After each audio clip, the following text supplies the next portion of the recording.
Hi everyone, so today we'll be learning about atomic structure. In this video, you will learn to state the charges as well as the masses of a proton, neutron and electron. You will also learn the different locations of the different atomic particles as well as explain how the nucleus actually holds the electrons in place. So, what are atoms made up of? Firstly, we need to know that atoms are made out of three different subatomic particles. So what does the word subatomic particle mean?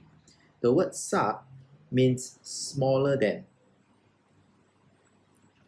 So these particles are smaller than the atom. That means they are found within the atom.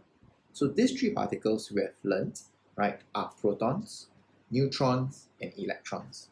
Now, when I give you a diagram like this, we will be first able to identify that the two little blue stuff, are electrons. Now, there are two electrons, and in every atom, there needs to be the same number of electrons as protons because the atom is electrically neutral. So, since there are two electrons, there must also be two protons, and therefore, the green particles are the protons, right? And finally, the last remaining particle, the purple one over there, is a neutron. So the electrons, the protons, and the neutrons. Now, inside the nucleus, we can find the protons as well as the neutrons. So the protons has a +1 charge or 1 plus charge, a single positive charge. So in this diagram, we can see that there's 1 plus charge here and there's 1 plus charge here. So the nucleus is total a 2 plus charge. Okay, total 2 plus charge of the nucleus. While the neutrons are actually neutral or what we call zero charge. Okay, then our electrons are found in what we call electron shells. Okay, so this is a new word for you today, electron shells. And we have 1 minus charge here, and we also have 1 minus charge here. So we have a total of 2 minus charge, and we have a total of 2 plus charge. So therefore, the total charge is 0. That's why it's electrically neutral. So this is a very quick summary. The protons is found in the nucleus. It has a relative mass of 1 and it has a relative charge of +1. It's very important that you have the 1 there because a proton is not +2, it's +1. Okay, a neutron is also found in the nucleus. It has a mass of 1 and a relative charge of 0.